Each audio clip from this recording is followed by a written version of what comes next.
Hi, everybody. Welcome once again to Branco Broadcast. I am Bob Branco. With us this evening, direct from Florida, Rick Troiano. He's going to talk to us about his life and about a new venture that he's undertaken to benefit citizens with disabilities in Florida, hoping that others across the country will want to do the same thing because it's a very, very good idea. And from what I understand, it's working pretty well. Welcome, Rick. Okay, Bob. Good evening, everybody. As Bob said, my name is Rick Troiano. I am originally from New Jersey. Don't hold that against me.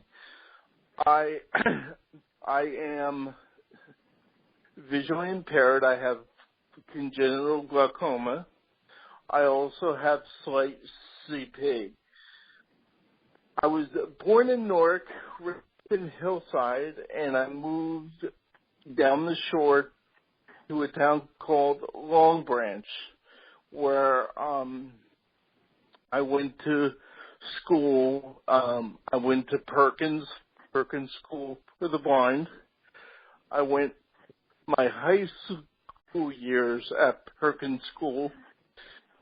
After Perkins, I went to a field community college, got my associate degree in social science, human behavior, and after doing that, I got my bachelor's degree from Monmouth University, which is another branch.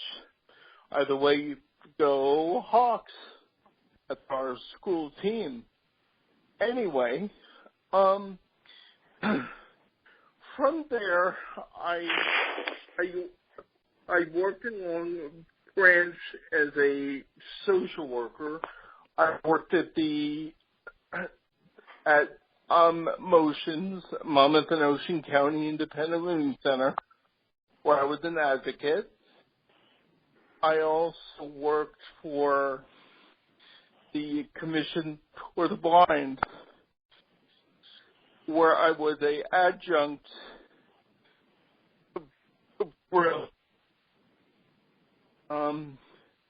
from Jersey. About when I was around 48, 49, I moved to Florida. In Florida, I worked at another IL center, independent living center called Silo. From Silo, could you repeat the name of that again, Rick? I think your cell phone's acting up on you. Sure. Silo, Center for Independent Living Options. From Silo, I got a couple of sales jobs, and I worked for a company called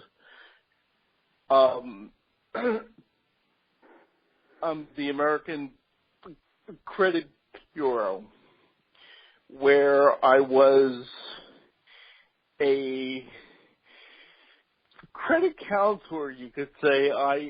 I helped people with their medical problems, their medical issues as far as insurance and everything. I was a collector, is what I was. So I did collections for a while. And the last job I had was at the Florida Florida Outreach Center for the Blind, which is a local center, kind of like your lighthouse, where they teach IL skills and they teach Braille skills, and I did one-on-one counseling and group counseling, and oh my gosh, I did everything. I I taught rail there. I really enjoyed that job. Anyway, so getting up, I've been without work for a while, and I actually stumbled across this idea with my fiance, and it kind of mushroomed. It's called Back into Life Again. And Back into Life Again is a not-for-profit organization in which we help all folks with disabilities get back into life again. And what we mean by back into life again is we want to set up events. Let's say somebody comes to us and says, I'm in a wheelchair, but I've always wanted to skydive, and I've never skydived before. Well, we will find a way for that person to do it. So if somebody comes up to us with an idea, we do our best to fulfill that person's dream or what that person wants to do.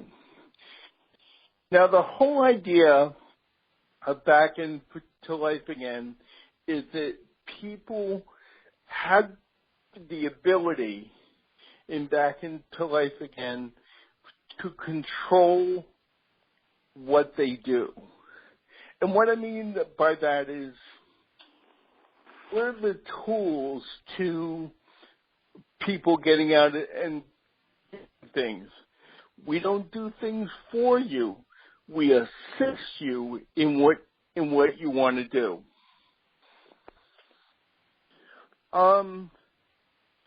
That's basically Back into Life Again. That's basically what we do. We have programs like we have a sports night, a walking group, a hiking group, arts and crafts, woodworking,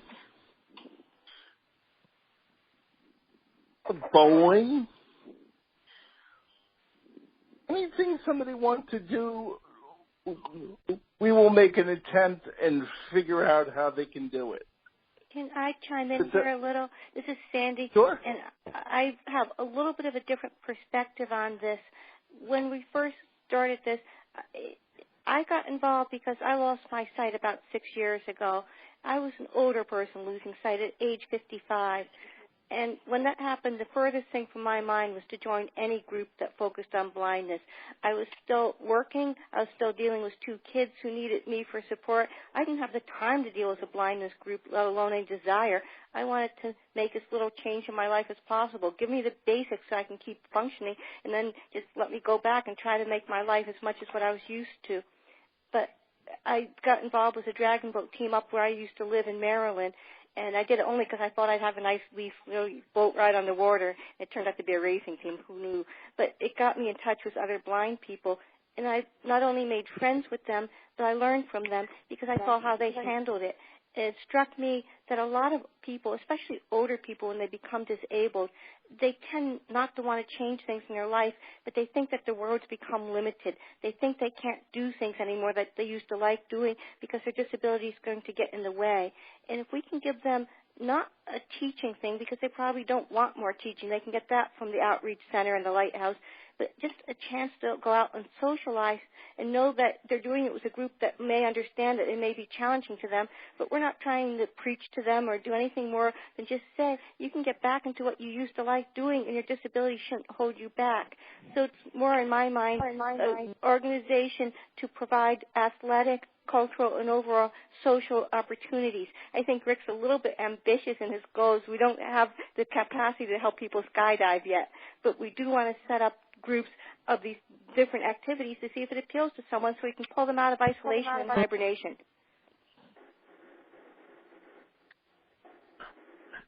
Well, my thing is, though, if somebody came to us and said they want to skydive, I will find a way that they can skydive.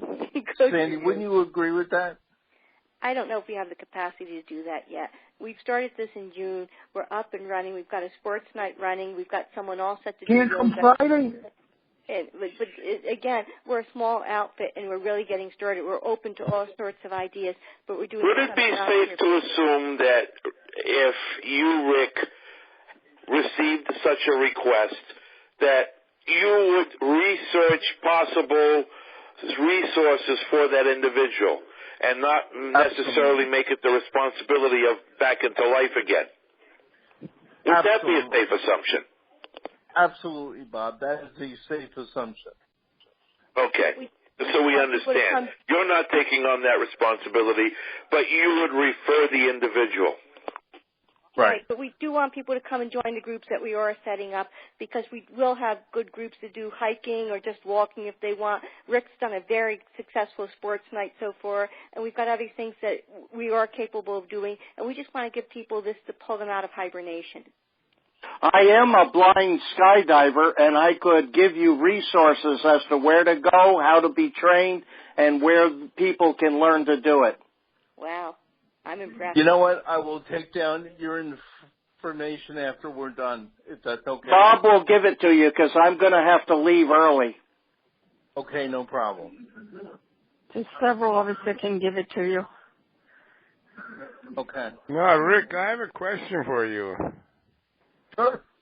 I guess when you talked about back to life again, and your example was somebody in a wheelchair comes to you, say they want to do a skydiving, I thought you're going to change the name of the organization and how to end your life. The wheelchair skydiving might be a little difficult. Now, I have a question. By the way, Rick, how is your health? How's my health? My health? Yeah, because you seem good. to talking with some trouble. Like recently you had a stroke, or because that's what I'm. No, worried. I have a little bit of CT, cerebral palsy. Oh, that's what I was wondering. Yeah, he expressed that in his intro. I didn't get that. And now, this organization that, do you guys meet weekly, monthly, or what? Sports night, we're meeting weekly. The art you meet? The activity. Okay. And Sandy, you are part of this organization, I think, because you seem to know great. Now, are you guys meeting in any restaurant or any kind of a hallway, or where do you meet? Well, we're not. I'm sorry, Sandy. Go ahead. I was going to say the sports night's meeting at the local Braille Club here, and when we get yoga up and running, we've got our person all set to run it. That's going to also take place at the local Braille Club because they're offering us their space without charge, so we're grabbing it. For hiking and walking, the person that's going to organize those has already found routes in the various parks around our area in Palm Beach County. And the other activities, it depends what the activity is. But, again, we've been very fortunate that the local Braille Club is making space available. Now, are you in West Palm Beach or Palm Beach? We're actually in a town called Boynton Beach, which is... Up further. Yeah, right. It's actually a little bit south of West Palm. Oh, great. Okay, thank But you. the club is in West Palm Beach. West Palm Beach. Great. Thank you. If I'm in Florida, I definitely will look you guys up. Yeah. Yeah, definitely look us up. I have a question. Sure. And I know that maybe there might be some safety concerns, but I imagine if you had instructors and all, have you ever considered something like, since you're near, I imagine you're near water, some water skiing if anyone wanted to learn it, or things to do with swimming? You know what? I've actually never done water skiing. I would love to learn that help to water ski. Now my balance is an issue, so if there could be a way you devise. Yeah, I just thought I'd ask. I think that's a great idea. Yeah. The question's getting people who know it, who can help. Right. So we don't. Or even swimming, just swimming, Right. teaching people how to swim where you live in a state where there's a lot of warm weather. Believe me, I miss my dragon boat team from the Washington area being down here because there isn't any in South Florida, and I miss it. So I know what you mean. I love boating. But we're looking for volunteers at this point to help run the activities. And the one volunteer we know that's interested in water, she wants to do kayaking. That's something she feels confident that she could help blind people do. And That's a lot of fun.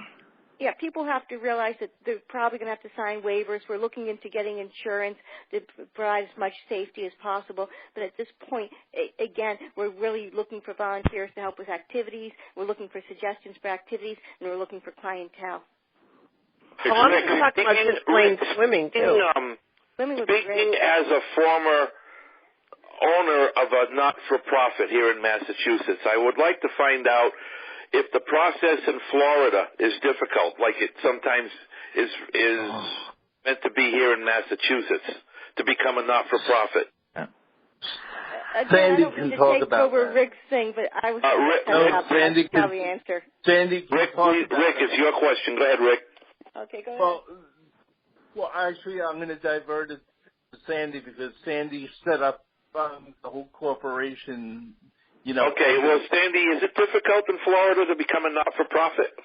It's not terribly difficult. There's a website that Florida government has that gives you a model articles of incorporation that you have to file with the state, but it's easier to do a paper one because you want to put in the IRS language so you can get the IRS exemption. We started the process in June, and it took a few weeks to get incorporated. Then we applied for the IRS exemption. We had that by mid-July. There's one other step you have to do in Florida to file with the Agriculture and Consumer Department to solicit, but I won't say it's difficult. It sometimes takes a little bit of time, but not terribly difficult. It's just tedious process. Tedious. Right? That's the best way to explain it. Yeah, that'd be the word I would use. Would be tedious. The government's always like that, or papers and Oh, definitely. Oh, at least you did it. Congratulations. Yep. Well, thank you. Thank you. Oh, it doesn't. How many people join your meetings on the average? We have right now about 5 or 6 people for sports night. I'm including everybody who has shown up at one time to sports night, and we're working on, like Sandy said, we're working on the other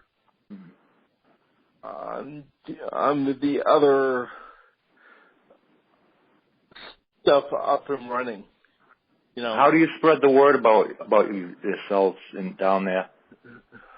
Well, by doing programs like this. Yep. I've actually gone to different organizations, not only blind organizations, but I've actually gone to like a UCP center called Pathways, spoken at their group. I plan on going to Silo and speaking for Silo and, hitting the different groups, Good idea. Yep. We have a website, we have a Facebook page, and we have a brochure. Oh, wonderful. Right.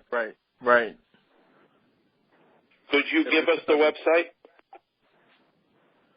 Sure, the website is backintolifeagain.org.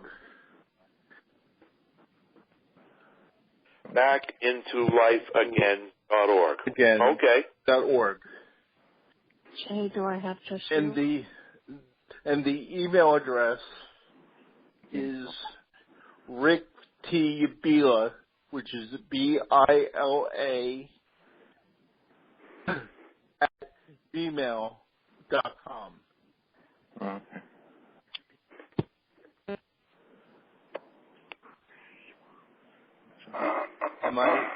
And the phone number that I can be reached at is 561-236-7427.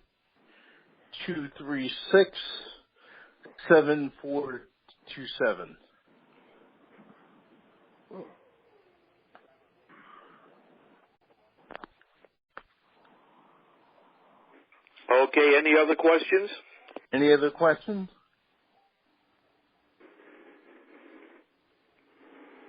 We still have time? Yes, I do have a question. Do you teach or in the future, are you going to be helping some of these people who are blind with skills such as computer learning or even daily tasks or things like that, or helping them with certain hobbies that they want to pursue? Well, you know what? As Sandy said before, we're going to leave that part of it to the experts. We have two wonderful facilities here in Palm Beach County. We have the Lighthouse, and we have the Outreach Center for the Blind. Oh, okay. And they teach those things. Our whole thing is let's have fun. Let's try and do things that people can have fun doing, even if it's a game night or a card night or just let's sit around playing checkers or different things that people enjoy. I'm sorry, Bob. Go ahead. No, that wasn't me, Bob? but I think somebody else had a question. Oh, okay. Who was it that had the question? I heard someone.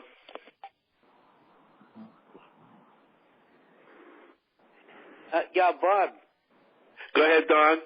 I was accidentally muted, that's why. Rick, I was just going to ask you this, and you answered my question. I was going to ask if you get into board games and card games and that kind of thing, but apparently you do. Oh, sure. Sure. That's a lot of fun. I mean, I was just mentioning to a friend of mine today who happens to be sighted, and he didn't even know it, and I've known him for 30 years or so. I love chess. Oh yeah. There's chess games you can get. From ILA and stuff. I think it's Maxiade. Yeah. And Maxiade has a lot of those stuff. So how do you play chess in tournaments, or do you just like to play chess? Oh no, I just enjoy the game. Yeah, I enjoy because I used to do it the tournaments, but that's not way beyond my level. I just have fun. I know. I've learned some. Yeah. I know you can do it online. Chess is a very complex game. It is. I've actually never done it online, but I know you can do it online. Yeah, that's an idea. I don't know how accessible it would be, but... Well, that's what I was just going to say. I wonder how accessible it is. Well, there's some people that do it, though, I think. This is Marcy. Oh, I know people that do it. Yes. Do you do outings as well? Outings as far as... recreational outings. Recreational outings? Like sports games, going to sports games.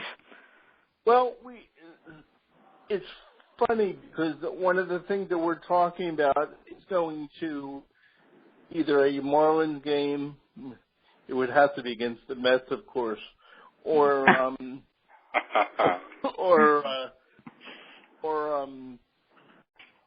going to different, like we have a wonderful music teacher, and he has talked about taking people to the opera. That's really good. Miami. With one comment, Miami. One of the things we're trying to do is to make this essentially no cost to the people who participate.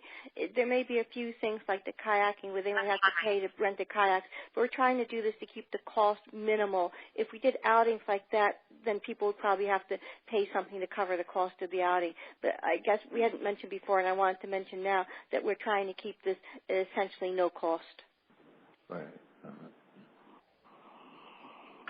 That leads us to a good question here. How do you raise your funds? Yeah. Right now, we're trying to do fundraisers, and we looked at a couple of grants. We're feverishly searching for grants right now. And Rick's church has been very generous in including half its donation for the last few weeks are going to go to us. For the last few months, actually. Wow. It's unbelievable.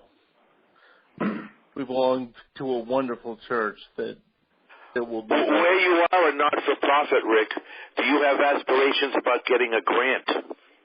You said that. Well, yes. We're looking at different grants. We have already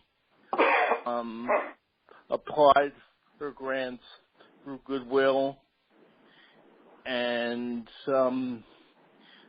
the different grants like that. So yes, we are pursuing grants. Mm-hmm. Grant writing is a art form. I mean, I used to do it years ago when I was working for Motions way back when. Oh yeah. And it's a true art form. You have to gear the grant specifically for what you want, and make sure that the allocations go that way. We actually got a grant from the local Lions Club here for $500. That's good. Mm-hmm. I was just going to mention that. Yeah. It's a beginning.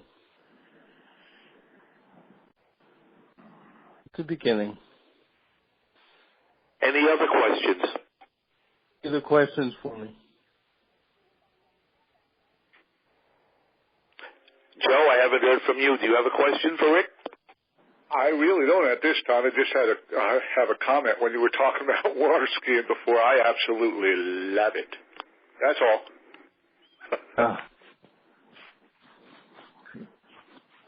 Well, Joe, maybe I could talk this time. Joe, maybe I could talk to you a little bit on how you did it and how some people in the group did it, because I know you told me that you had people with different disabilities and stuff. So, well, I'd like to answer that now, if that's okay. Okay. Go ahead. When I learned how to water ski, my dad taught me. I was still a kid, and he got in the water, and Grandpa drove the boat, and my brother Tom was the lookout person. Okay, he's down. He fell, stopped the boat, and started all over. And he taught me, showed me different things, how to hold the line, the rope there has to be in the center of your body.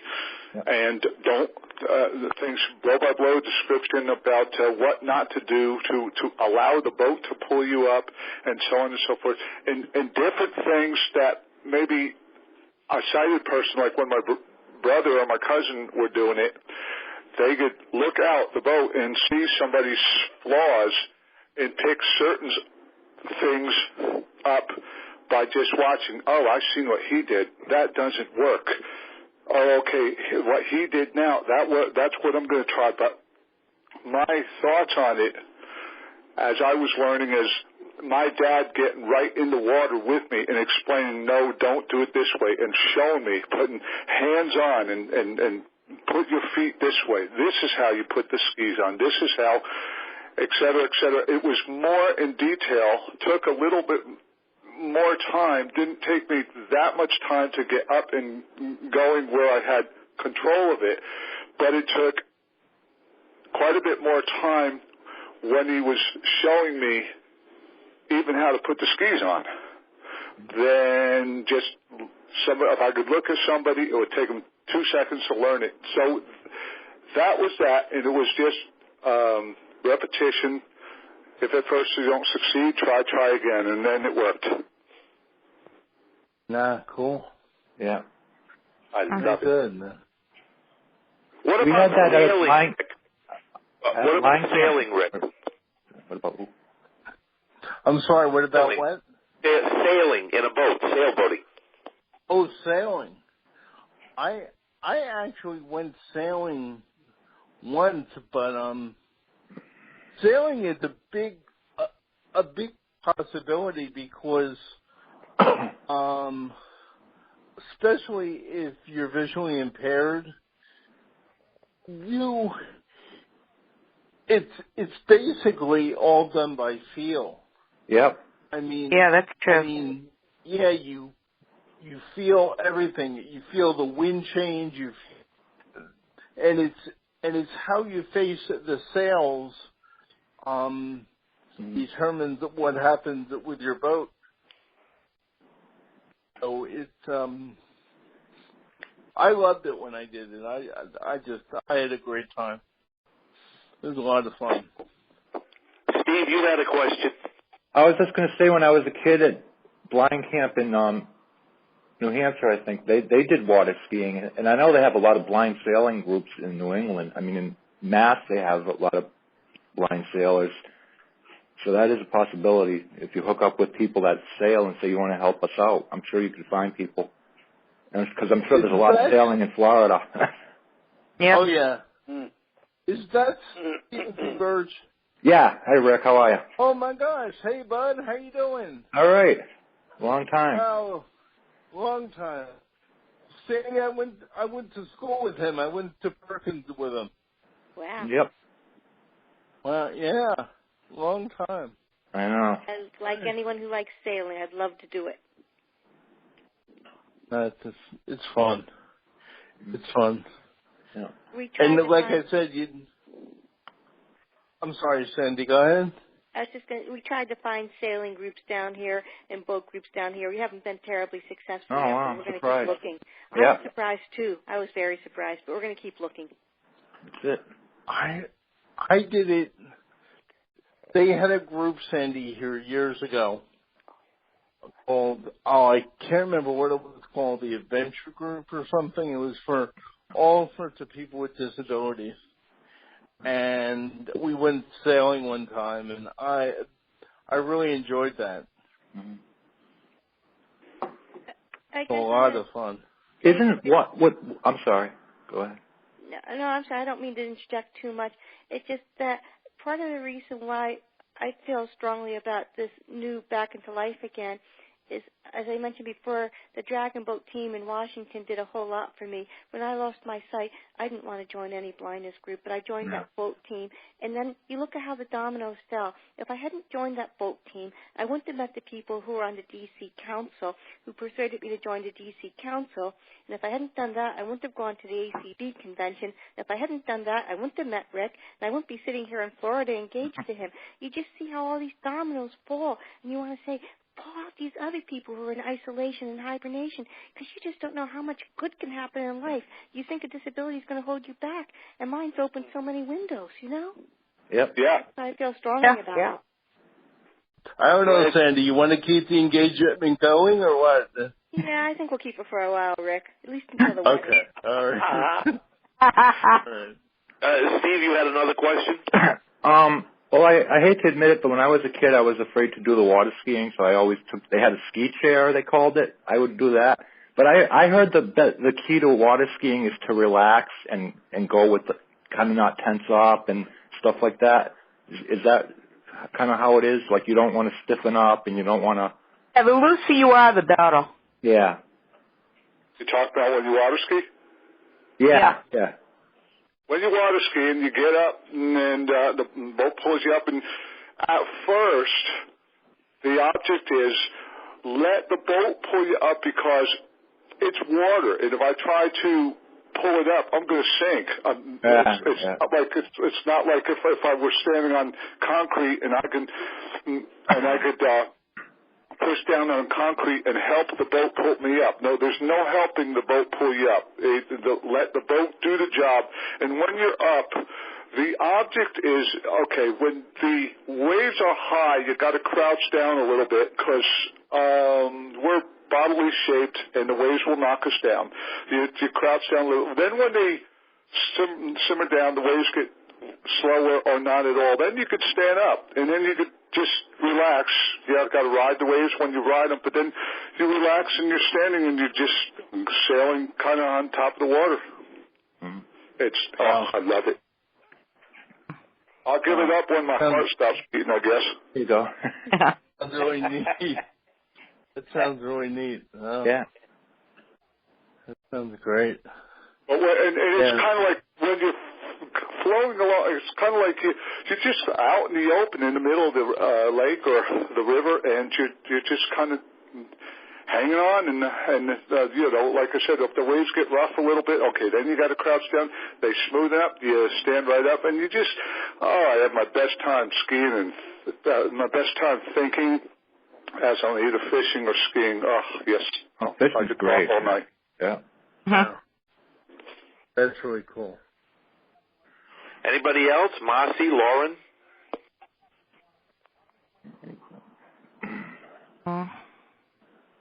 You have the floor if you want it.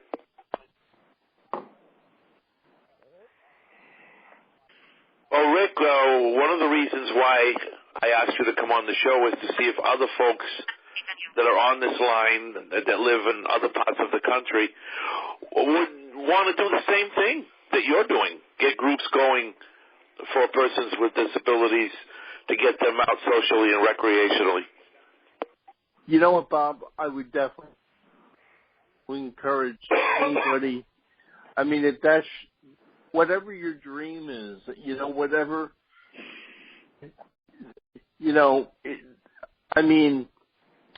talking about the old movie, if you could build it, it will.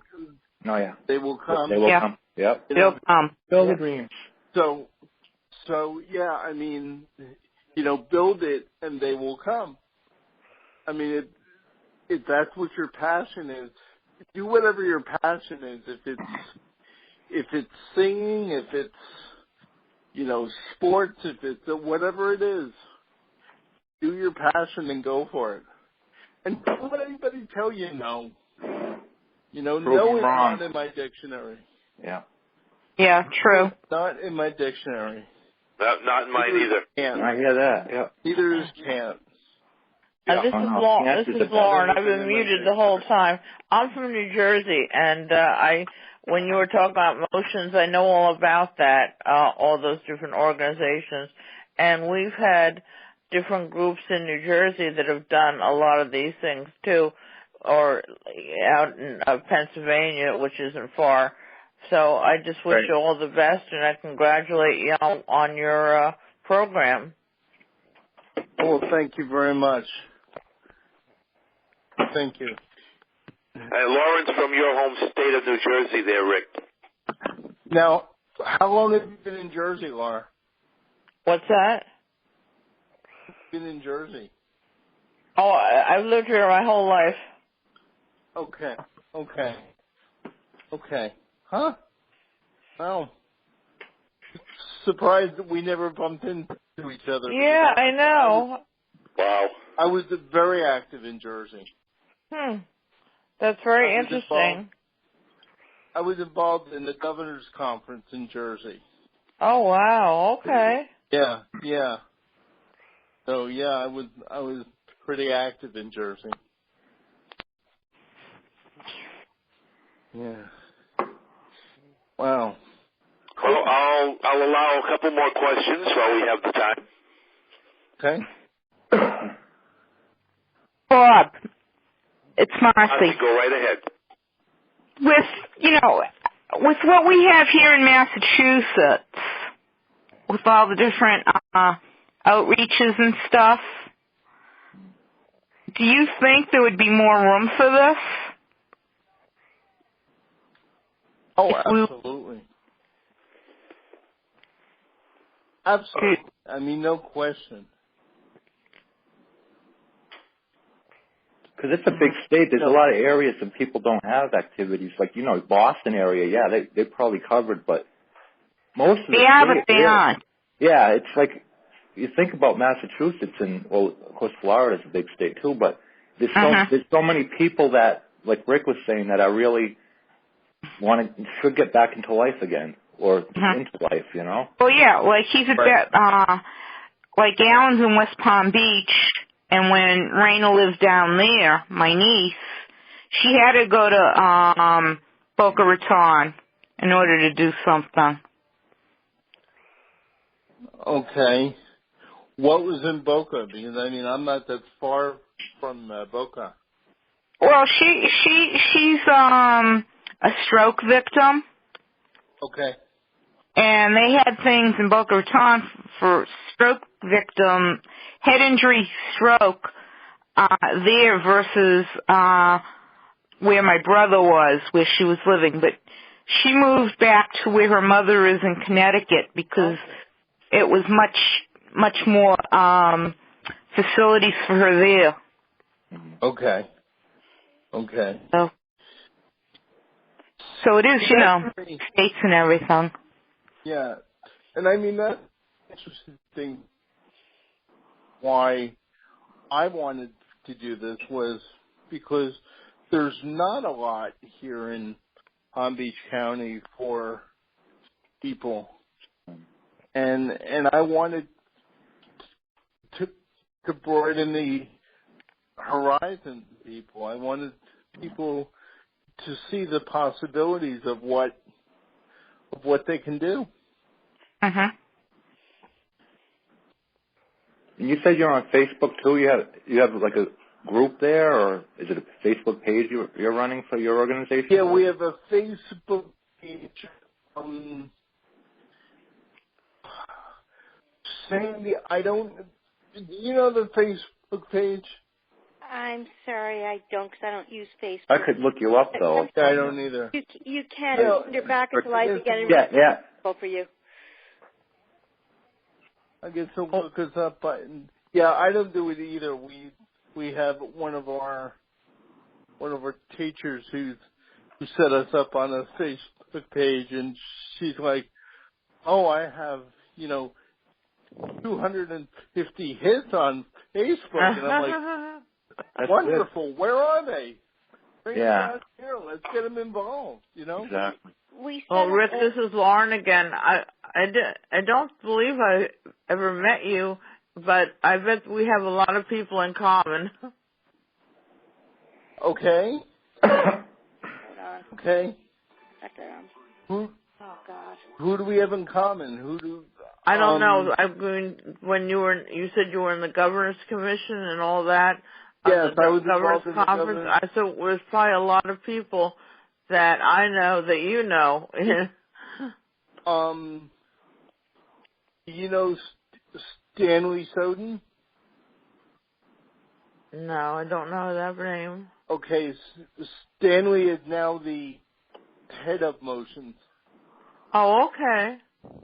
Because I called there recently and he picked up and I was like, what are you doing with yourself? And he's like, I'm the head of motions. I'm like, cool.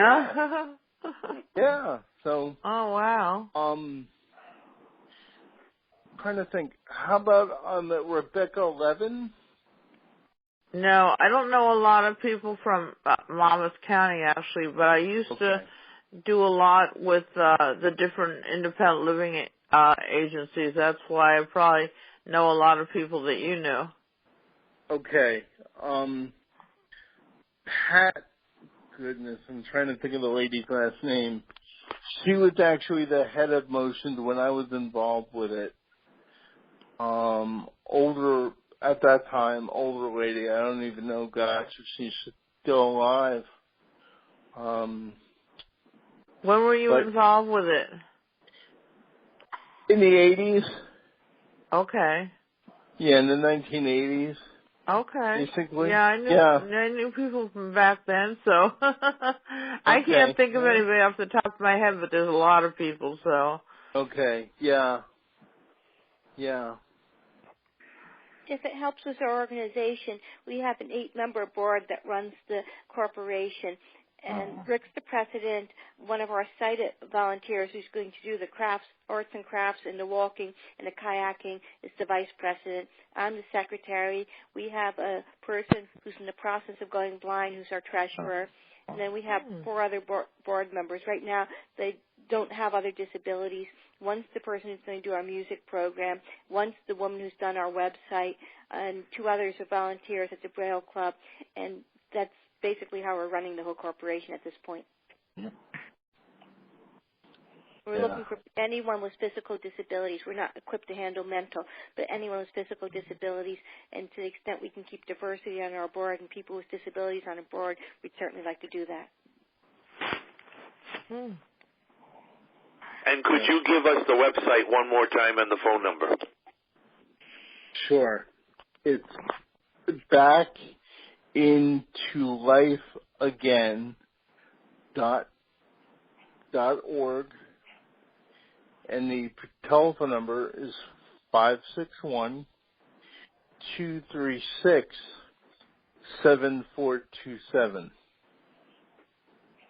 And Bob, could you send an email with that information in it? Sure. The email address is Rick, R-I-C-K, the letter T, and the word Bila, back, B-I-L-A, which stands for Back into Life Again, at gmail.com. Well, that's easy. But Bob can send an email for us, with all that information in it. And any suggestions you have, we'd welcome any suggestions. I'll be in touch. Anything that can make this better would be great. Oh, great. It'd be good to be in touch with you again. We have a member of our Sunday chat that lives in Florida that might want to join your organization. We're really optimistic that he might want to. You might have heard of him. His name is Drew Merritt. Oh, we know Drew. Oh yeah, we know Drew. Okay. Yeah, Drew keeps on talking to me about getting involved in different things. He wants to have a ice cream social. He keeps on asking us about an ice cream social. But he did mention swimming, which somebody mentioned here, which is a great possibility. Well, I was the one that mentioned that. Yes. I like to swim. It's a wonderful idea. But I love it myself. Mm-hmm. I haven't done it in a while, but I love it. So. Well, continued success, Rick. I know from first-hand experience what it's like to set up a not-for-profit organization. I've done it more than once. And you have to have a lot of patience, and you have to have a lot of dedication to it. Right. Which sounds like you have. Yeah. That's exactly what I was going to say. It sounds like you've got a lot of that. Well, thank you. You've done it, so. Yeah. Half over now. Halfway there. Yeah. That's right. Well, now it's a matter of getting, people. Yep. And funding. Well, we can help you recruit people, that's for sure. Like I said, we know Drew, and we know several other folks in Florida that might benefit. Well, I'll be passing the word online about you guys, so, Yeah. That's wonderful. Now, Rick, what you might want to do is send me a brief blurb that I could post up on Blind Pen Pals. They have over 3,000 members. It's a Facebook group. 3,000. Yeah. Yeah, they are. So, Rick, if you've got a little blurb for me, I'll be sure to post it there, and I'll be sure to post it in another Facebook group, too, called Opportunities for the Blind. Absolutely. Oh, okay. So you're looking at over 4,000 people that could read something that you send me, if you send it. Wow. And I have another question for Rick and Sandy. You're engaged. Do you have any plans for the wedding? I wasn't asked that, but. Do you remember the date, Rick? Do you remember the date, Rick? I do. Okay, keep those. Oh, you got a date. Okay. Right. You don't mind my asking, what is the date? Sandy, sometime in April, I think, right? No, you're so funny. It's April 26th. Sometime in April, right? Oh, my God. Oh. Well, it's not April Fools. Hey, is Amy on the line? Huh? It's April 22nd. April 25th. Nice. Be here before you All know the it. best to both of you. Oh, yeah. Thank Well, you thank so much. you guys very much. Both of you. Congratulations. Congratulations. And Sandy. Congratulations. Congratulations. Thank you Absolutely. very much. Thank you, guys. Sandy, as long as it wasn't on April 1st, you all set. Mm-hmm. That's what I said. I was thinking the same thing. Yeah, April 1st would not be April Fools. Oh, Yeah. No. would not All be right. a good day to get married. We won't forget your anniversary that way, though. That's No, that's true. No. But you don't forget your anniversary anyways. Well, some. No. I don't think Rick would forget, though. No, I don't think we would forget. You have a short-term memory, but I don't think Sandy will let me forget that one. Oh, that's yeah. April the 25th is on a Tuesday. You're getting married on a Tuesday? No, April 22nd is a Saturday. April 22nd. 22nd. Oh, okay. And I have no Second, clock yep. reminding him a week in advance of the anniversary. No clock. That's it. You gotta keep on that. Yep. Excuse me? This is Joe. I'm going to have to get off because my phone's getting ready to die. Well, we're concluding anyway. Rick, thank you very much for sharing what you're doing with the rest of us. Sandy, Oh, well, thank you. Also for being a very important part of what's going on down there. Thank you. Well, thank you, Bob. And Rick, just send me a little paragraph of the group, its purpose, what you do, and I will be happy to send it out on Facebook. All right, Bob, no problem. Thank you, guys. All right. You guys have Thank a you. wonderful day, wonderful week, and just a great life, okay? And you take